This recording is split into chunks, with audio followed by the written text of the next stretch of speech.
Assalamualaikum warahmatullahi wabarakatuh. Apa kabarnya Ananda yang solid dan solihah? Semoga kita selalu diberikan kesehatan dan keberkahan. Hari ini kita akan melanjutkan pembelajaran bahasa Indonesia, yaitu kita akan mempelajari atau mengulas kembali materi-materi yang sudah kita pelajari sebelumnya. Sebelum itu, marilah kita berdoa agar Allah memberikan kita kefahaman dan keberkahan ilmu. Berdoa mulai. Bismillahirrahmanirrahim. Allahumma anfa'na bima 'allamtana wa 'allimna ma yanfa'una wa zidna 'ilman nafi'a. Rabbi zidna 'ilma warzuqna fahma birahmatika ya arhamar rahimin. Hari ini kita akan mengulas kembali materi-materi yang sudah kita pelajari sebelumnya, yaitu berkaitan dengan pembelajaran bahasa Indonesia. Nah, yang pertama yang akan kita ulas adalah berkaitan dengan kata tanya. Kata tanya yang pertama yang kita gunakan biasanya adalah kata tanya siapa. Kata tanya siapa digunakan untuk menanyakan orang yang melakukan atau pelakunya. Misalnya, siapa yang sedang membaca Al-Quran? Nah, berarti yang ditanyakan adalah orangnya. Terus yang kedua adalah menggunakan kata tanya di mana. Contohnya, di mana alamat rumahmu? Nah, di mana digunakan untuk menanyakan sebuah tempat. Ya, jadi harus ingat ya, ini materi sebelum UTS kemarin. Terus ada kata tanya kapan. Kapan digunakan untuk menjawab pertanyaan berkaitan dengan waktu. Misalnya, kapan kita menjalankan sholat zuhur? Maka jawabannya adalah pada pukul 12.00 misalnya.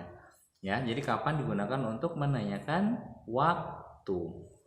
Nah, yang selanjutnya adalah kata tanya apa.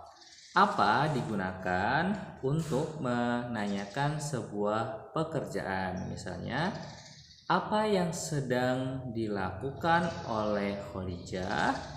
Jawabannya misalnya, yang dilakukan Khadijah adalah membaca buku. Nah, membaca buku adalah pekerjaan. Nah, itu adalah beberapa kata tanya yang harus kita pahami untuk menjawab sebuah pertanyaan.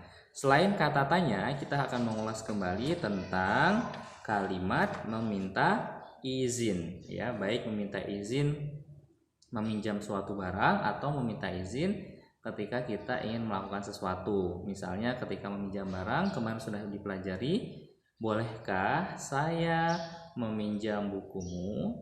Ya, jadi kalimat izinnya seperti itu. Atau ketika kita ingin pergi ke melakukan sesuatu, Bunda, bolehkah aku pergi bermain?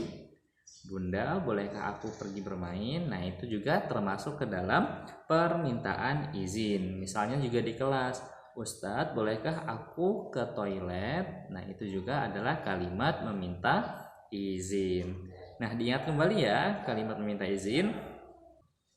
Terus kalimat meminta maaf. Kalimat meminta maaf misalnya kemarin sudah kita bahas, kita harus ada kalimat permohonan maafnya dan kita mengucapkan apa kesalahan yang kita lakukan. Misalnya, Bunda, maafkan aku karena aku telah menjatuhkan tas Bunda. Misalnya seperti itu. Jadi ada kalimat permohonan maaf dan diikuti dengan kesalahan yang dilakukan.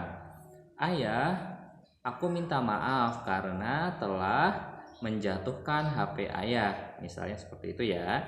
Jadi harus diakui kesalahannya apa. Nah, itulah pembelajaran bahasa Indonesia hari ini, yaitu berkaitan dengan mengulas kembali materi-materi tentang kalimat tanya, kalimat meminta tolong, kalimat meminta izin, kalimat meminjam sesuatu, dan kalimat permintaan maaf. Kalau kalimat meminta tolong apa? Tadi belum dibahas ya. Jadi kalau kalimat meminta tolong itu ketika kita tidak bisa melakukan sesuatu. Misalnya, Bunda, Syauki minta tolong ambilkan tas yang ada di atas lemari. Nah, jadi kalimat meminta tolong itu ketika kita tidak bisa melakukan pekerjaan tersebut. Bunda, Sauki minta tolong ambilkan mainan yang ada di lemari atas ya Bun. Jadi menggunakan kalimat yang santun dan yang ahsan ya. Jadi jangan sambil marah-marah, tidak boleh dengan nada yang tinggi, tapi menggunakan bahasa yang santun. Bunda, bolehkah Sauki minta tolong untuk mengambilkan tas yang ada di atas lemari? Ya, seperti itu contohnya ya. Jadi jangan sampai kita tidak bisa mengucapkan kalimat tolong. Jadi kita harus belajar mengucapkan kalimat permintaan tolong. Nah, sekian pembelajaran bahasa Indonesia hari ini, semoga bermanfaat untuk mengingat kembali materi-materi yang sudah kita pelajari sebelumnya. Karena sebentar lagi kita akan melaksanakan ujian akhir semester, jadi harus dipelajari setiap hari ya. Terima kasih. Assalamualaikum warahmatullahi wabarakatuh.